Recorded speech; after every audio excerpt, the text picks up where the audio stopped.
Hi friends, ಎಲ್ಲರಿಗೂ ನಮಸ್ಕಾರ. Friends, ಇವತ್ತು ಬೆಳಗ್ಗೆ ನೀರು ಹಾಕಿರಲಿಲ್ಲ, ಹಾಗಾಗಿ ಈಗ ನೀರು ಹಾಕಕ್ಕೆ ಬಂದಿದ್ದೀನಿ. ಈಗ ಸುಮಾರು 10:30 11 ಆಗ್ತಾ ಬಂದಿದೆ ನೋಡಿ. ಇನ್ನೂ ಕಾಯಿಗಳಿದೆ ಅಲ್ಲಲ್ಲಿ. ಆಮೇಲೆ ಈ ಗಿಡ ನೋಡಿ ಎಷ್ಟು ಬೇಗ ಚಿಗಿತು ಅಂತ. ಹಾಗೆ ಇದರಲ್ಲಿ ಕಾಯಿ ಕೂಡ ಬಂದಿದೆ. ಇದು ಒಂದು 15 ದಿನದಲ್ಲಿ ಹಣ್ಣಾಗುತ್ತೆ. 15-20 ದಿನ ಬೇಕು ನೋಡಿ. ಇಲ್ಲಿ ಇನ್ನೂ ಕಾಯಿ ಇದೆ. ಇದೊಂದು 3 ಹಣ್ಣಾಗಿದೆ ಅಷ್ಟೇ. ಬೆಳಿಗ್ಗೆ ಒಂದು ಸ್ವಲ್ಪ ಹೂಗಳನ್ನೆಲ್ಲ ತಗೊಂಡೋಗಿದ್ದೆ ಪೂಜೆಗೆ ಬಂದು.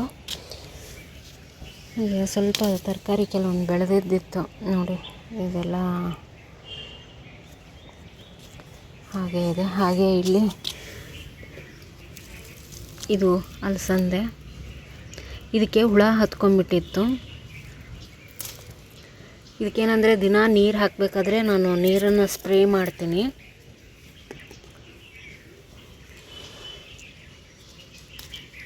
ಅಂದರೆ ಸ್ವಲ್ಪ ಕಡಿಮೆ ಆಗುತ್ತೆ ಅನ್ನೋಕ್ಕೋಸ್ಕರ ಅಷ್ಟೇ. ಇನ್ನೂ ಹೂವು ಕಾಯಿ ಇದೆ, ಅದಕ್ಕೆ ಒಂದು ಸ್ವಲ್ಪ ಸ್ಪ್ರೇ ಮಾಡಿದ್ದೀನಿ ನಿನ್ನೆ. ಈಗ ಕಂಟ್ರೋಲಿಗೆ ಬಂದಿದೆ ಒಂಚೂರು.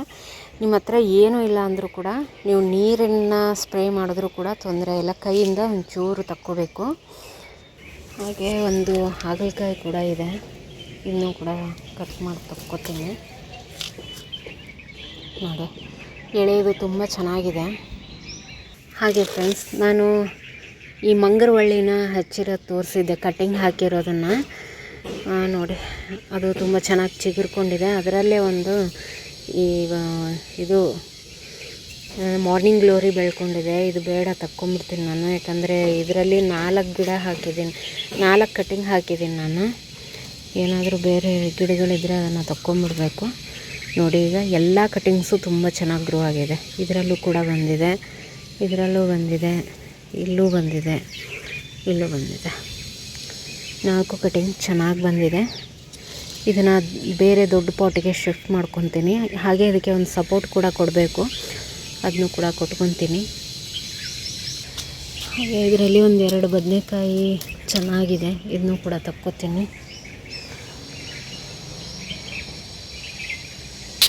ಇದು ನೋಡಿ, ಹೂಗಳು ಎಷ್ಟು ಚೆನ್ನಾಗಿ ಕಾಣ್ತಾ ಇದೆ ಅಂತ. ಎಲ್ಲದರಲ್ಲೂ ಬಂದಿದೆ. ಇನ್ನೆರಡು ಮೇಲೆ ಉಳ್ಕೊಂಡಿದೆ, ಅದು ಬಂದಿಲ್ಲ. ಆಮೇಲೆ ಇಲ್ಲೊಂದು ಚಿಕ್ಕದಿದೆ, ಅದು ಬಂದರೆ ಪಾಟಲ್ಲಿ ತುಂಬ ಹೋಗುತ್ತೆ, ತುಂಬ ಚೆನ್ನಾಗಿ ಕಾಣುತ್ತೆ ನೋಡೋದಕ್ಕೆ. ಇಲ್ಲಿ ನೋಡಿ, ಇದು ಇವತ್ತಿನ ಒಂದು ಹಾರ್ವೆಸ್ಟು ನೋಡಿ. ಈಗ ಸಂಜೆ ಆಗಿದೆ. ಸಂಜೆ ನಾನು ಮೇಲೆ ಬಂದಿದ್ದೆ, ಬೆಳಗ್ಗೆ ಅಷ್ಟೇ ನೋಡಿಬಿಟ್ಟು ಕೆಳಗಡೆ ಹೋಗ್ಬಿಟ್ಟಿದ್ದೆ ನಾನು. ಈಗ ಒಂದು ಸ್ವಲ್ಪ ಸೊಪ್ಪು ತಕ್ಕೊಳ್ಳೋಣ ಅಂತ ಬಂದಿದ್ದೀನಿ. ನಾಳೆ ಬೆಳಗ್ಗೆ ಒಂಚೂರು ರೊಟ್ಟಿ ಜೊತೆಗೆ ಈ ಹರವೆ ಸೊಪ್ಪು ಅಂತಾರೆ, ನಾವು ಇದಕ್ಕೆ ರಾಜಗಿರಿ ಸೊಪ್ಪು ಅಂತೀವಿ. ಇದರಲ್ಲಿ 2 ವೆರೈಟಿ ಬರುತ್ತೆ, ಒಂದು ಗ್ರೀನು ಮತ್ತು ಇದು ಪರ್ಪಲ್ ಟೈಪ್, ಕೆಂಪು ರಾಜಗಿರಿ ಅಂತೀವಿ ನಾವು. ಇದು ಮತ್ತು ಇದು ಕಿರ್ಕ್ಸಾಲಿ ಸೊಪ್ಪಿದು. ಇದನ್ನು ಇವತ್ತು ನನ್ನ ಹತ್ರ ಗ್ರೀನ್ ಕೂಡ ಇದೆ ನೋಡಿ. ಇಲ್ಲಿ ಗ್ರೀನ್ ಇದೆ, ಇಲ್ಲಿ ಪರ್ಪಲ್ ಇದೆ. ಇವತ್ತು ಎಷ್ಟು ಬೇಕಲ್ಲ ಅಷ್ಟನ್ನು ನಾನು ತಕ್ಕೊತೀನಿ. ತಗೊಂಬಿಟ್ಟು ಎಷ್ಟಿದೆ ಅಂತ ಹೇಳಿ ತೋರಿಸ್ತೀನಿ. ಯಾಕಂದರೆ ಪ್ರತಿಯೊಂದು ಪಾಟಲ್ಲೂ ಇದೆ ಅದು. ಹಾಗಾಗಿ ಯಾವ್ಯಾವುದರಲ್ಲಿ ಚೆನ್ನಾಗಿ ಬೆಳೆದಿದೆಯಲ್ಲ ಅದನ್ನೆಲ್ಲ ತಕ್ಕೋತೀನಿ ಇವತ್ತು.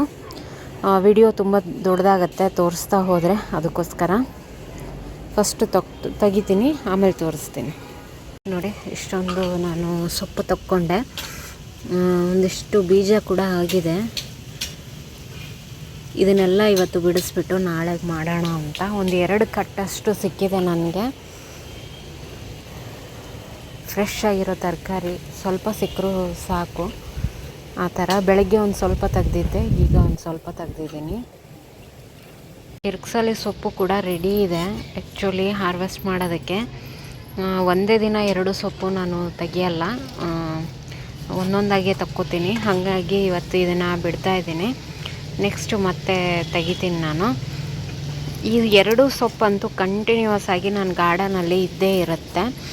ನಾನು ಈ ಗ್ರೀನ್ ಕಲರ್ದು ರಾಜಗಿರಿ ಸೊಪ್ಪನ್ನು ಬೀಜಕ್ಕೆ ಬಿಟ್ಟಿದ್ದೀನಿ ನೋಡಿ. ಈ ಪಾಟಲ್ಲಿರೋದನ್ನು ಬೀಜಕ್ಕೆ ಬಿಟ್ಟಿದ್ದೀನಿ, ಉಳಿದಿದ್ದನ್ನು ತಕ್ಕೊಂಡಿದ್ದೀನಿ. ಆದರೆ ಏನಂದರೆ ನನ್ನ ಹತ್ರ ಈ ಒಂದು ಸೀಡ್ಸ್ ಕಡಿಮೆ ಇದೆ, ಆದರೆ ಅಲ್ಲಲ್ಲಿ ಬಿದ್ದಿದೆ ಅಲ್ಲ, ತಾನೆಯಾಗೆ ಬಂದಿದೆ ಅದನ್ನು ಕೂಡ ಒಂದೆರಡು ಪಾಟಲ್ಲಿ ಬಿಡೋಣ ಅಂತ ಅಂದ್ಕೊಂಡಿದ್ದೀನಿ. ನಾನು ಅದು ಸೀಡ್ಸು ದೊಡ್ಡದಾದಮೇಲೆ ಸೀಡ್ಸ್ ಆದಾಗ ಎಲ್ಲ ಪಾಟ್ಗಳಲ್ಲಿ ಉದುರಿಸ್ಬೇಕು ಅಂದ್ಕೊಂಡಿದ್ದೀನಿ. ಹಾಗಾಗಿ ಅದೊಂದೆರಡು ಗಿಡ ಬಿಟ್ಕೊತೀನಿ ಅಷ್ಟೇ. ಈ ವಿಡಿಯೋ ಇಷ್ಟ ಆಗಿದ್ದರೆ ಒಂದು ಲೈಕ್ ಮಾಡಿ ಫ್ರೆಂಡ್ಸ್. ಇನ್ನೂ ತನಕ ನನ್ನ ಚಾನಲ್ ಸಬ್ಸ್ಕ್ರೈಬ್ ಮಾಡಿಲ್ಲ ಅಂದರೆ ದಯವಿಟ್ಟು ಸಬ್ಸ್ಕ್ರೈಬ್ ಮಾಡಿಕೊಂಡು ವಿಡಿಯೋಗಳನ್ನು ನೋಡಿ ಸಪೋರ್ಟ್ ಮಾಡಿ. Thank you.